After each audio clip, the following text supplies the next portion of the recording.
Hello दोस्तों, मैं Sunil Sutar, junior account assistant Indian railway, आप सभी का अपने यूट्यूब चैनल एसएस क्लासेस पे स्वागत करता हूं। तो दोस्तों, टेक्नीशियन के एग्ज़ाम चल रहे हैं, तो इसके लिए अपने 15 क्वेश्चन करेंगे मॉक टेस्ट में। तो बढ़िया लेवल के सवाल मैं लेके आया हूं। इससे पहले भी दोस्तों अपने आरआरबी, जेई और टेक्नीशियन के आपको टेस्ट करवाए थे मैंने, ठीक है। तो जेई के एग्जाम हो गए हैं आपके अच्छे से कंप्लीट, बढ़िया लेवल के पेपर आए हुए हैं, इनको भी देख लेंगे।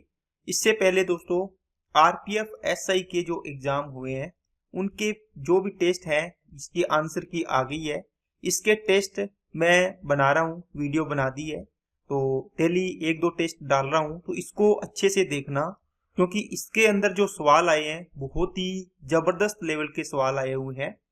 इस पेपर से आपको ये सीखने को मिलेगा कि हमें सवाल छोड़ने कैसे है और कौन से सवाल हमें छोड़ने हैं, ठीक है ना। तो इस पेपर को जरूर लगाएं। प्लेलिस्ट बनी हुई है दोस्तों आरपीएफ एसआई 2024। तो चैनल पे जाके इसको आप लगाएं टेस्ट को, तो आपको पता चलेगा कि किस प्रकार के सवाल आए हैं, कितने कैलकुलेटिव सवाल आए हैं। तो दोस्तों 35 सवाल है, उसमें से आपको अगर आपके स्पीड ठीक ठाक है तो आपके 30 से 32 सवाल आप इसमें से कर सकते हो मैक्सिमम, ठीक है। क्योंकि करने को तो सभी कर लेंगे, लेकिन बाकी पेपर भी अपने को अटेम्प्ट करना होता है, ओके। ओनली मैथ ही नहीं करनी होती, इसलिए कहता हूं कि 30 से 32 सवाल जिसकी स्पीड अच्छी है, जिसकी स्पीड पे पकड़ है, वो इसको कर ले जाएगा। बाकी 2-3 सवाल आपको स्किप करने पड़ेंगे, ओके दोस्तों। तो चलिए इन क्वेश्चंस को देखते हैं, अच्छे से क्वेश्चंस को लगाना और वीडियो को रोक रोक के जो भी सवाल है उनको करने की कोशिश करना। चलते हैं पहले सवाल पे। अगर आप चैनल पे नए हो तो चैनल को सब्सक्राइब कर लो, बेल आइकन पे क्लिक कर ले, जिससे वीडियो की नोटिफिकेशन आपको समय पर मिलती रहे।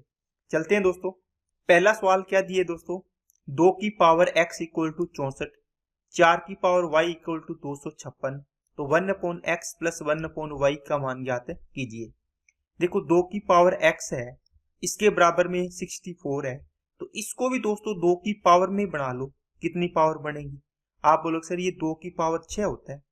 अब बताओ, दोनों बराबर है और आधार समान है, तो घातें भी क्या होती है? बराबर। इसका मतलब x की वैल्यू कितनी आ गई? 6 आ गई। दूसरी बात, 4 की पावर y बराबर है दोस्तों 256, है ना। तो 4 की पावर y है, तो इसको भी तो 4 की पावर में बढ़ा लो। कितनी बनेगी? आप बोलोगे सर 4 की पावर 4 बनेगी। 4 की पावर 4 कितना होता है? 256 होता है।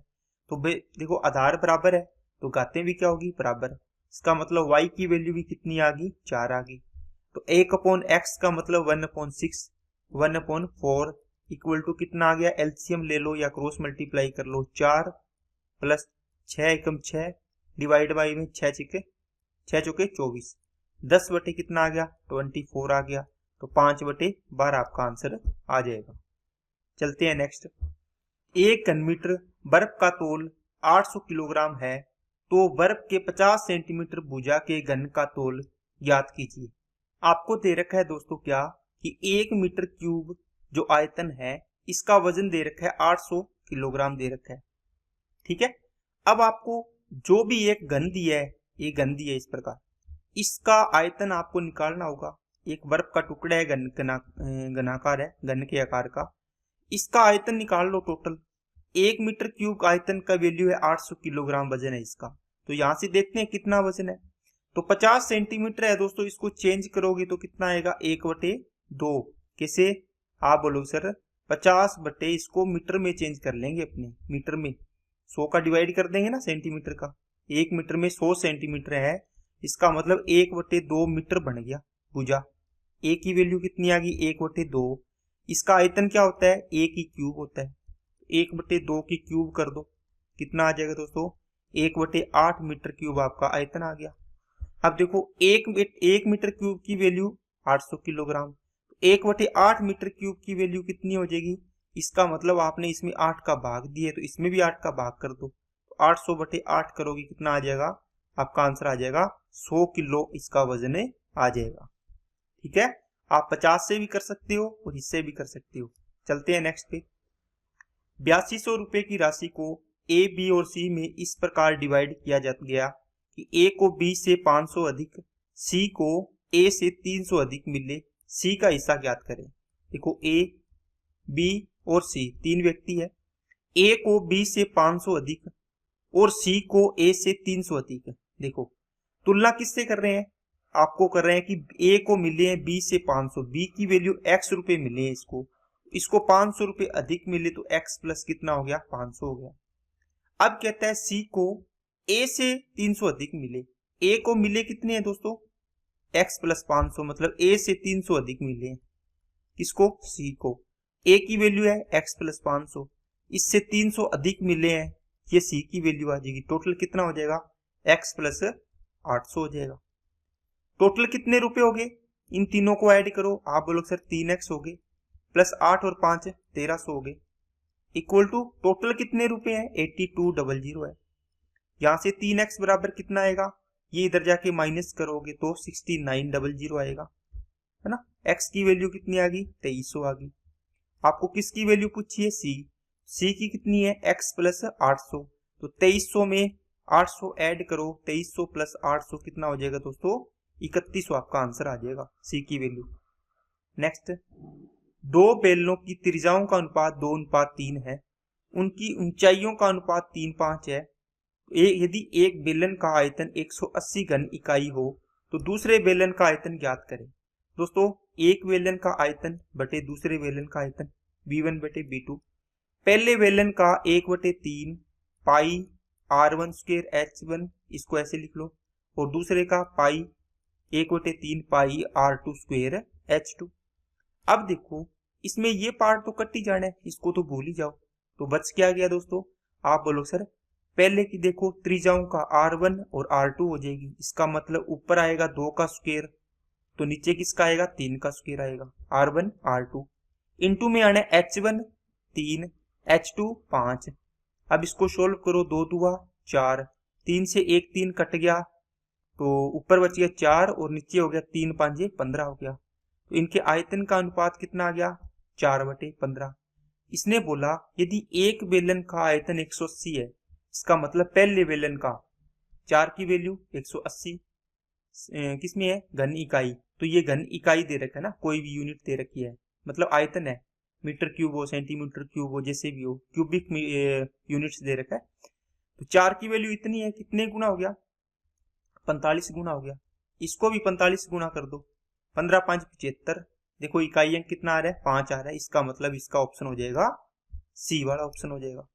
ठीक है, तो ये रेशियो आ गया था वॉल्यूम का V1/V2, जो पहले सिलेंडर है और दूसरा सिलेंडर है, इनके आयतन का अनुपात आ गया 4/15, 4:15।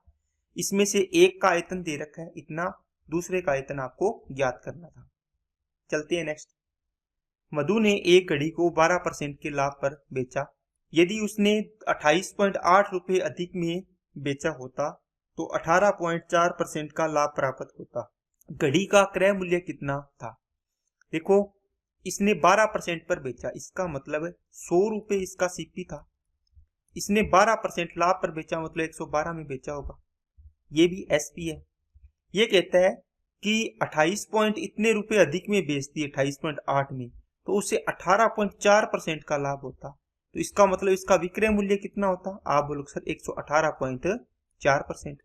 यहां से देखो कितना ज्यादा में बेचा है, आप बोलो सर 6.4% में ज्यादा बेचा है प्लस, और रुपयों में कितना 28.8 रुपए ज्यादा। यहां से 100% की वैल्यू पूछी आपको, वो निकाल दो, क्रय मूल्य 28.8 है, इसका पॉइंट हटा दो, नीचे आ जाएगा 10।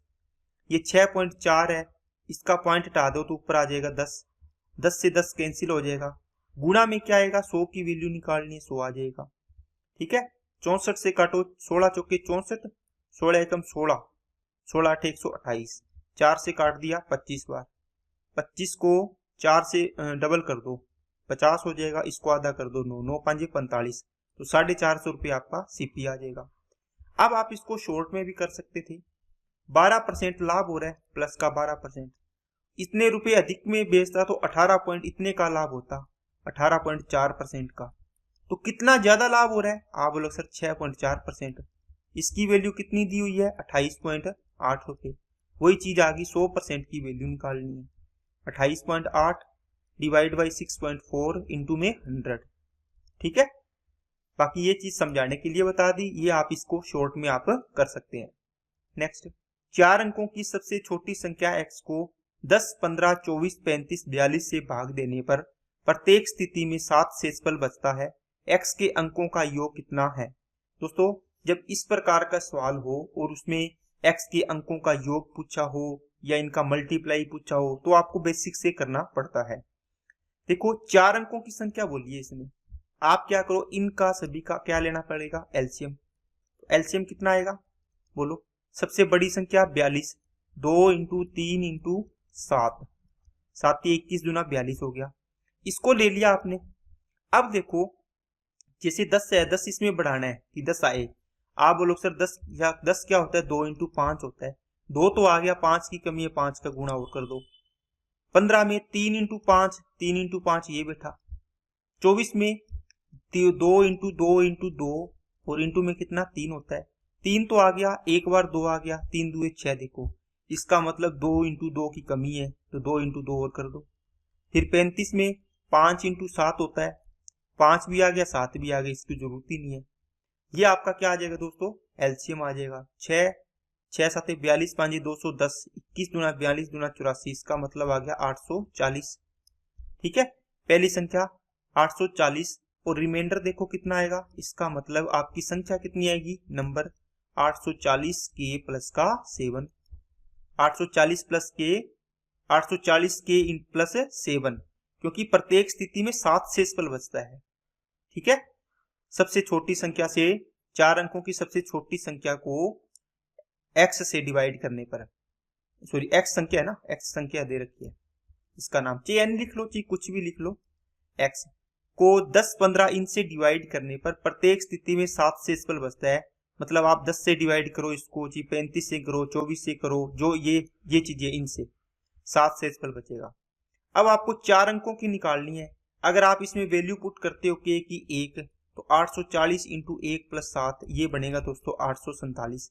लेकिन ये 3 ही अंकों की संख्या बनी है, इसका मतलब ये वैल्यू तो नहीं लेंगे। तो 2 पुट करके देखो, 2 करोगे तो कितना हो जाएगा? 2 0 0, 2 चौके 8, 2 8 16 प्लस का 7, तो 1600 कितना बनेगा? 87। तो इसमें ऐड देखो 4 अंक बन गए। इसके अंकों का योग पूछा है, 8 और 7 15, 15 और 6 21, 21 और 1 22, तो आपका आंसर कितना आ जाएगा? 22। तो ये बढ़िया लेवल का सवाल है दोस्तों, इस प्रकार का सवाल आपके आ सकता है। आप इस चक्कर में मत रहना कि यहाँ आपको संख्या पूछी होगी और आप यहाँ से डिवाइड करके चेक कर लेंगे, आपका आंसर आ जाएगा। ये एडवांस लेवल का सवाल आएगा इस प्रकार का। Next, sine 72 degree plus cos 18 degree, sine 72 minus cos 18। दोस्तों, आपने पढ़ा होगा साइन थीटा इक्वल टू होता है कोस 90 माइनस थीटा। ठीक है, इसी को हम बोलते हैं कि साइन ए बराबर होता है कोस बी के। कैसे? कब? जब ए और बी कोणों का योग क्या हो दोस्तों? 90 डिग्री हो। कितना डिग्री हो? 90 डिग्री हो। tan ए बराबर होता है दोस्तों किसके? कोट बी के। क्या होता है जब a प्लस बी क्या हो? 90 डिग्री हो। ठीक है, सेक ए बराबर होता है कोसेक बी के। ठीक है, जब a प्लस बी का मान क्या हो? 90 डिग्री।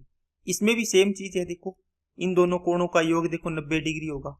a प्लस बी का कोण 90 degree, a plus B 90 degree, a plus B 90 degree होगा, तभी ये बराबर होंगे। ये दोनों पार्ट देखो, इन दोनों कोणों का योग 90 डिग्री हो रहा है, इसका मतलब क्या हुआ? साइन 72 डिग्री बराबर किसके होगा? कोस 18 डिग्री के। होगा कि नहीं होगा? देखो दोनों कोणों का योग 90, इसका मतलब साइन 72 की जगह आप कोस 18 की जगह साइन 72 भी लिख सकते हो यहाँ पर।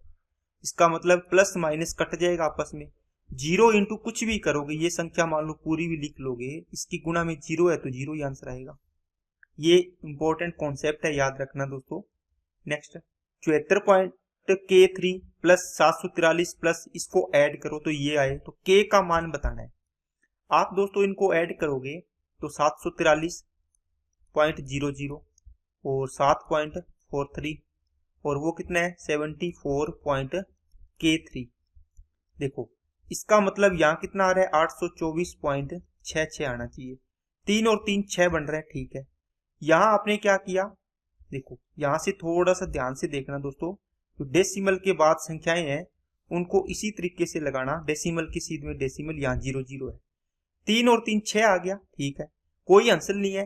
देखो यहाँ पे 4 में क्या ऐड करो कि 6 हो जाए, आप बोलो सर यहाँ पर 2 वैल्यू पुट कर देते हैं, इसका मतलब k की वैल्यू कितनी होगी, 6 होगी, ठीक है। इनको भी आगे जोड़ के देख लो, 7 और 3 10 और 4 14, 14 का 4 आ रहा है, पूरा पूरा आएगा आगे। अगर हंसल जाती तो अपने इससे आगे वाली वैल्यू भी हो सकती थी, ठीक है। इस प्रकार आप इसकी वैल्यू को चेक कर सकते हैं। नेक्स्ट, एक निश्चित धनराशि वार्षिक 4% की साधारण ब्याज की दर से 5 वर्ष में 4260 हो जाती है। इसी धनराशि पर 2/2/5 वर्ष के लिए 20% वार्षिक दर से साधारण ब्याज कितना होगा। देखो 4% की दर से 5 साल का सिंपल इंटरेस्ट बनेगा 20%, लेकिन हो जाती है तो अमाउंट कितनी बनेगी 120%। 120 की वैल्यू है 4260। आपको पूछा क्या है, मूलधन पूछा होता तो मैं 100% की वैल्यू निकालता, लेकिन 100% क्यों निकालना, इसने पूछा है सेम अमाउंट है। देखो मूलधन कितना, इसी धनराशि पर कितने साल के लिए, 2/2/5 वर्ष, ये रहा 5 दूनी 10 और 2 12/5 वर्ष के लिए दर कितनी 20%। साधारण ब्याज तो RT करना होता है, R इंटू टी, जो यहाँ पर किया है R इंटू टी, तो 5 से काटा 4, 12 चौके 48%। तो साधारण ब्याज पूछा तो 48% निकालेंगे सिंपल इंटरेस्ट। अगर अमाउंट पूछी होती तो मैं 148 की वैल्यू निकालता।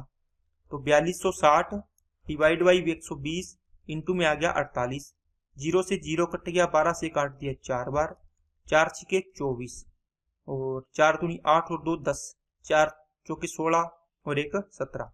तो ये दोस्तों इसका आंसर आ जाएगा, ठीक है। ऑप्शन गलत हो सकते हैं, तो बाकी ये सारी की सारी चीज अपनी सही है। इससे अपना आंसर आएगा 1704 रुपये आपका ब्याज आ जाएगा, ठीक है। साधारण ब्याज ये आपको पूछा था। चलते हैं नेक्स्ट पे। एक्स की आय वाई की आय से 20% कम है। दोस्तों एक्स की आय वाई की आय से 20% कम है, तो 20% की फ्रैक्शन वैल्यू होती है 1/5। इसका मतलब कम है तो नेगेटिव ऊपर वाला, किसकी आय से, वाई से, इसका मतलब 5 किसकी वैल्यू है, नीचे वाली वाई की, इससे कम है 1, तो ये कितनी हो जाएगी इसकी आय 4। और जेड की आय एक्स और वाई की संयुक्त आय से 35% कम है। अब दोस्तों इन दोनों की टोटल आय से 35% कम है, टोटल कितनी होगी एक्स और वाई की 9 होगी, इससे 35% कम है, इसका मतलब 65% होगी इसकी, बोलो इससे 35% कम है, इसका मतलब कितनी होगी 65% होगी। आप इसको सोल्व कर लो, या फिर दोस्तों आप इसके साथ डबल जीरो लगा दिया करो, इसका मतलब ये कितनी बन जाएगी 900, टोटल आय कितनी होगी 900, मतलब जेड की आय है इन दोनों की टोटल आय से 35% कम है, इसका मतलब ये कितनी होगी 65% होगी, ठीक है। यहां से रेशो बना लो, कट गया, 5 से सभी कट रही है क्या, 5 से काटोगे 13 बार, 5 से ये 100 बार कट गई, 5 से ये 80 बार कट गई, और कट रहा है क्या, ये 80 आ गया, ये 100 आ गई, और 13 में ये 117 आ गई। अब देखो जेड की आय एक्स की आय से कितने प्रतिशत अधिक है, किसकी, जेड की आय एक्स की आय से कितने परसेंट अधिक है, कितनी है 20 और 17 37 अधिक है, किसकी आय से, एक्स की आय से, गुणा में 100 आ जाएगा, जिससे तुलना कर रहे हो उसको नीचे रखना है, 0 से 0 गया, ये आ गया 4, ये आ गया 5, 37 5 कितने होते हैं 185, डिवाइड बाई 4%, इसको सोल्व करोगे 4 चौके 16, 4 छिके 24, 46 पॉइंट समथिंग आएगा, आंसर आ गया आपका डी वाला। नेक्स्ट, पी और क्यू किसी कार्य को 8 दिन में पूरा कर सकते हैं, तो P प्लस क्यू 8 दिन, Q प्लस R कितने दिन में दोस्तों 12 दिन में। ये रिपीटेड सवाल है दोस्तों, P plus Q plus R तीनों मिलकर 6 दिन में, टोटल वर्क कितना आ जाएगा 24, 8 तिया 24, 12 दूना 24, 6 चौके 24। यहां से देखो P और Q का घटा देंगे यहाँ से पहले दोनों का, तो R का बचेगा, P प्लस क्यू कितना 3, इसका मतलब 3 में कितना जोड़े कि 4 हो जाए, आप बोलो सर 1, इसका मतलब R की एफिशिएंसी आ गई 1। अगली बार Q प्लस R की वैल्यू रखोगे यहाँ पे कितनी 2, यहाँ पे कितना रखो कि 4 हो जाए, आप बोलो सर 2 प्लस 2 4 हो जाएगा, इसका मतलब P की वैल्यू आ गई दोस्तों 2 आ गई। अब देखो P की वैल्यू 2 है तो Q की वैल्यू कितनी आएगी 3, टोटल 3 है, इसमें से P की वैल्यू 2 है तो Q की वैल्यू कितनी आ जाएगी 1 आ जाएगी, तो Q की एफिशिएंसी आ गई 1 है। तो P और R मिलकर कितना काम करेंगे कितने दिन में? P और R एक दिन में 3 काम करते हैं मिलके, देखो 2 और 1 3, 24 काम करवाना है तो 3 एक दिन में करते हैं, कितने दिन में कर देंगे? 8 दिन में। नेक्स्ट, त्रिभुज ABC में भुजा BC पर एक बिंदु Z है, AB बराबर AC है, AZB 90 डिग्री, BC 42, तो BZ की लंबाई ज्ञात करो। दोस्तों देखिए क्या दिया है, एक ट्राइंगल है ABC, भुजा BC पर एक बिंदु Z है, ठीक है, आपने मान लिया Z है, ये Z पॉइंट है, और आपको दिया कि AZ और B, AZ और B ये कोण है 90 डिग्री, देखो 90 दे दिया। इसने बोला AB और AC क्या है? बराबर है। तो दोस्तों AB और AC बराबर है, इसका मतलब कौन सा ट्राइंगल बन गया? समद्विबाहु त्रिभुज बन गया। बात समझ आई क्या? इसका मतलब ये दोनों भुजा बराबर है और ये 90 डिग्री कोण बन रहा है, ये समद्विबाहु, ये दोनों भाग बराबर बराबर हो जाएंगे। क्या हो जाएंगे दोस्तों? दोनों पार्ट क्या हो जाएंगे? ये 90 डिग्री सीधी लंब बन रहा है तो ये दो भागों में डिवाइड कर देगा, तो दोनों भाग यहां से यहां तक, और ये दोनों पार्ट क्या होंगे? बराबर। इसका मतलब BZ बराबर होगा ZC के। BC बराबर है 42 है पूरा, तो BZ की लंबाई बतानी है तो इसकी आधी कर दो, 21 आ जाएगी। कितनी आ गई? 21। अगर आपको पूछा ZC की लंबाई तो ये भी 21 आ जाएगी। क्या बात समझ आई क्या सभी को? ठीक है। नेक्स्ट, 200 पदों तक का मान निकालना है दोस्तों। देखो इसमें क्या करोगे, एक पैटर्न बनेगा, इन दोनों को सोल्व करोगे -6, इन दोनों को सोल्व किया माइनस का 6 बनेगा, इन दोनों को सोल्व किया -6 बनेगा, है ना। इस प्रकार देखो -6 बनेगा, प्लस डैश डैश करके कितने पद है? 200। आप दो पदों को मिला के एक पद बना रहे हो, हर दो पद को मिला के एक पद बना रहे हो, है ना। इसका मतलब है अगर कितने पद है? 4 पद होते, देखो कितने होते टोटल? 2 4 8, 2 4 6 और 8, टोटल देखो 1 2 3 4 5 6 7 8 पद है। इसका मतलब कितने पद बनेंगे? 4 ही बनेंगे। अगर 10 पद होते तो 5। इसका मतलब आप बोलो सर हर दो को आप एक साथ कर रहे हो तो उसके आधे पद हो जाएंगे जितने हैं। अब टोटल 200 है, इसका मतलब कितने पद बनेंगे? 100 बनेंगे। कितने टर्म बनेगी? 100 टर्म बनेगी। और एक टर्म कितने की है? 6 की। इसका मतलब -6 इंटू 100 हो जाएगा। कितना हो जाएगा टोटल? -600 मान आएगा इसका। आंसर आ गया सी। नेक्स्ट, वर्तमान में एक पिता और पुत्र की आयु का औसत 25 है, तो फादर प्लस सन इसकी टोटल कितनी हो जाएगी? 50 हो जाएगी, है ना। ये हो गया प्रेजेंट का। 7 साल बाद पुत्र की आयु 17 वर्ष, तो आज कितनी हो जाएगी पुत्र की आयु? आप बोलो सर आज वर्तमान आयु 10 साल है इसकी, तो पिता की कितनी हो जाएगी? 40 हो जाएगी, तभी तो टोटल 50 बनेगी। आप बोलोगे सर हाँ यही बात है। 10 साल बाद पिता की आयु, दोस्तों आज 40 साल का है, 10 साल बाद कितना हो जाएगा? 50 साल का हो जाएगा। ये आंसर हो गया। नेक्स्ट, 100 मीटर की दौड़ में ए 6 किलोमीटर प्रति घंटा की गति से दौड़ता है। यदि ए बी से 8 मीटर आगे रहता है और फिर भी उसे 9 सेकंड से हरा देता है, तो बी की गति क्या है? दोस्तों ये थोड़ी हिंदी में लाइनिंग थोड़ी सही नहीं है।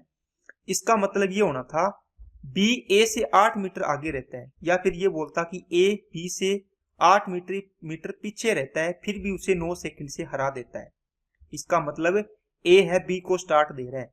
स्टार्ट देने का मतलब ए बोल रहा है बी को चल भाई कोई ना, तेरे लिए मैं ये भी मंजूर है। क्या? इसको बोला चल तू यहां जाके खड़ा हो जा 8 मीटर आगे। ये दूरी कितनी है? यहां से यहां तक है 8 मीटर। ये बोलेगा, ए बोल रहा है कि मैं यहां से भागूंगा, तू यहां से भागना, ठीक है।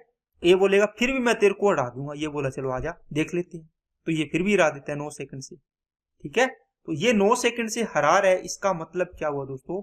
ए और बी दो दौड़ रहे हैं। ये कितनी दूरी तय करेगा? आप बोलोगे सर ए करेगा ये 100 मीटर दूर है, देखो 100 मीटर की दौड़ है, ये पूरा दौड़ेगा 100 मीटर। लेकिन बी कितना दौड़ेगा? यहां से यहां तक ही दौड़ेगा, ये 8 मीटर घटा दो 92 मीटर ही दौड़ेगा। इसका मतलब ये 92 मीटर दौड़ेगा और ये 100 मीटर दौड़ेगा। समझ में आई क्या बात? बोलो, ठीक है। अब कहता है कि ए की स्पीड कितनी है? 6 की स्पीड है, और बी, आपको बी की गति निकालनी है। क्या निकालनी है दोस्तों? बी का उसकी स्पीड निकालनी है। तो कैसे निकालोगे? देखो ये 100 मीटर की दूरी 6 की चाल से चल रहा है, इसका मतलब 6 किलोमीटर में है तो प्रति घंटे में इसमें मीटर प्रति सेकंड में चेंज करोगे 5/18, 18 ऊपर चला जाएगा। इसको काट दिया कितना आ गया 3, इसको काट दिया कितना आ गया 20। इसका मतलब इसको टाइम कितना लगा, आप बोलो सर इसको टाइम लगा 20 दिए 60 सेकंड। कितना टाइम लगा 60 सेकंड। इसको कितना टाइम लगा, इससे 9 सेकंड ज्यादा लगे इससे है ना।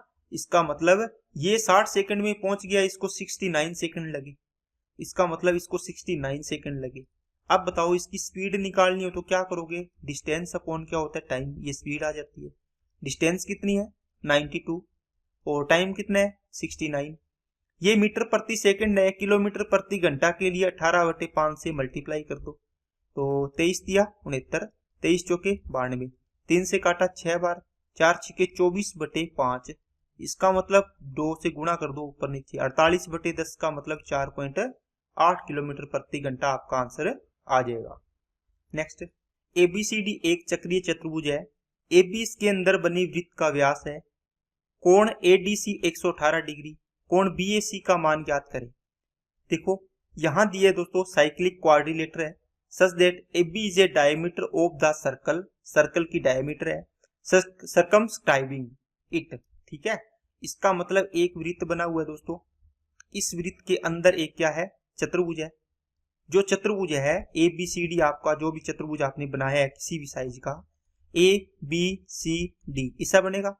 इसकी जो AB भुजा है ये इसका जो क्या है व्यास है दोस्तों। इसका मतलब ये व्यास बढ़ा दिया, इस प्रकार यहां मिला तो इसको कहीं से भी इसका बढ़ा दिया आपने चतुर्भुज। अब इसने बोला कि इसका ADC, ये C हो गया ये D हो गया, ADC ये कोण है 118 डिग्री। कितना है 118 डिग्री।